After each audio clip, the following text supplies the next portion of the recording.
there's various definitions of PR.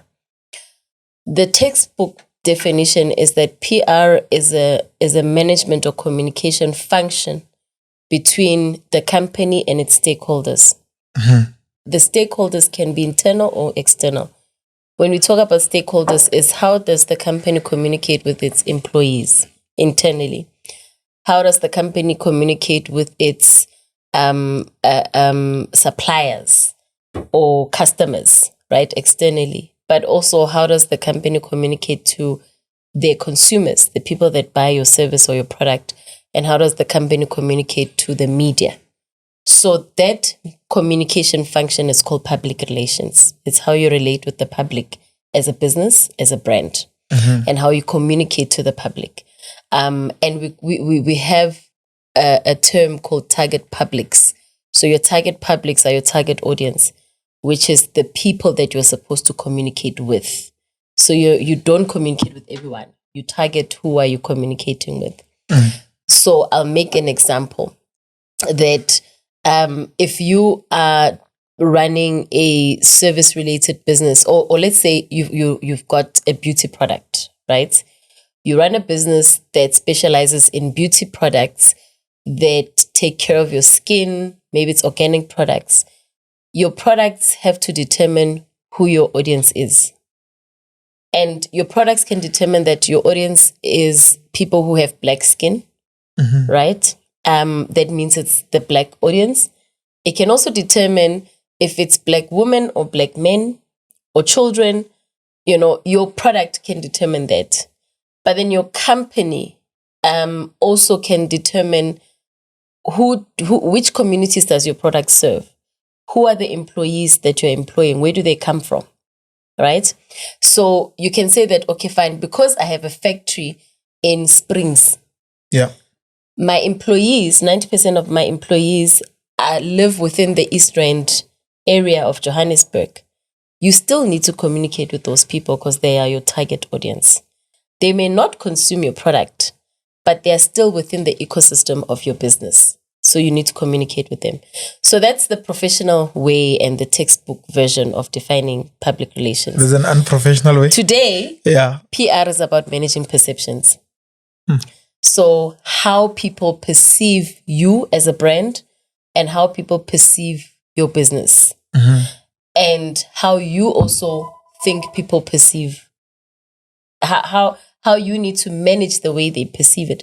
So that's why we talk about, narrative shifting and narrative changing and controlling your narrative, right? Yeah. And in today's world, we can control the narrative because we have social media that helps us communicate our stories with our own voices. So you don't necessarily need a media entity, whereby in the past, you needed a media entity that will help you communicate a message to your external public.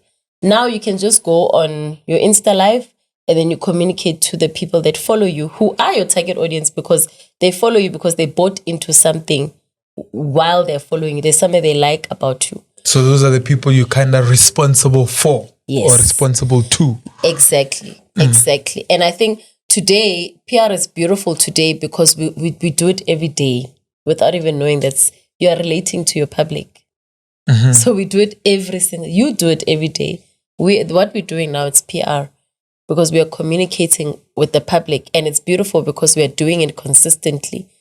Where the function comes in, the professional function comes in, it's controlling and managing the narrative that you're communicating, because ultimately you want to create a positive narrative. Where people say there's no such thing as bad PR, I would say to a certain degree, yes, there is bad PR.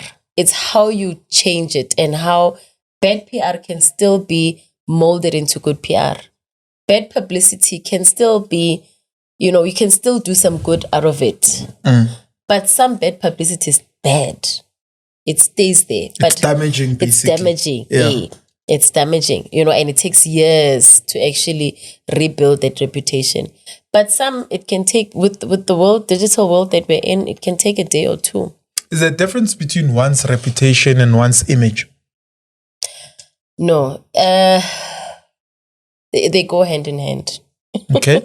Your reputation is what you've built over time. Mm. It's what people say about you when you are not even in the room. That's your reputation. Your image is how you look. But how you look also has has a link to your reputation. Because your reputation is what people say and think about you. And then if you appear in a certain way, then it taints that reputation. It's like if they say that guy is a thug, Yeah. and then probably he's not even a thug, but he comes dressed in a certain way. And maybe I had not met the person that you said was a thug. When I look at him, I'm like, okay, I see what you meant. Exactly. That is where the image and the reputation are coming together. Yeah. Now let's talk about your entrepreneurial journey. But before we do that, you did a short stint. Was it a short stint in corporate or was it a long one, in your opinion? 10 years. 10 years? I did 10 years. Yo. I did 10 years. I did 10, is it 10, 12 years? Because I only resigned in 2020 from 2012. Sure. Yeah. So I 2020, it's 8 years. 20, yes, so it's 8 years. 8 years. If you're putting in the time you worked with Mahuta and all those then people, it's 10 years. Then it's 10 years. So you've been in the game. Yes. So you started off as an entrepreneur, then went into corporate. Yes. Now, I've got a question for you. Why did you take that route? Why, after you had proven to yourself that you can do business, you had been doing business, why did you then take up a job in corporate? I love that question. So from a young age, I've always known that I want to be an entrepreneur, right?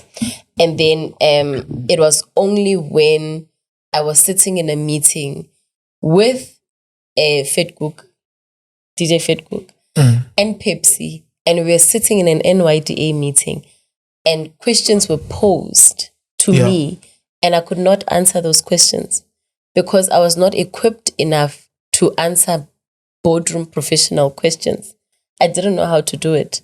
I didn't know how to act professionally. I didn't know how to engage in a professional manner. And that's when I knew that if I want to, because I didn't just want to hustle. I want to be a damn good professional and successful businesswoman. You know, so I knew that it's going to take a lot. I need to speak. I need to talk the talk. I need to walk the walk.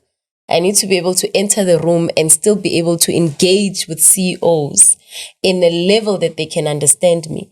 And it was at that table in that meeting when I knew that I'm not ready to run my own business. And if it takes me 10 years, it's fine. I'm going to go and learn.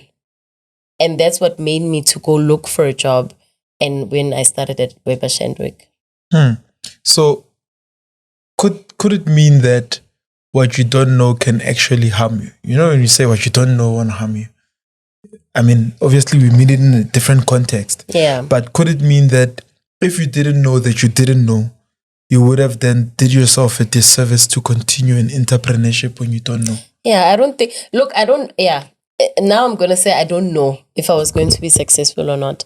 But because I knew the type of business person I wanted to be, I knew what I needed for me to get there. And I didn't want to, I'm a type of person that I love to have intelligent conversations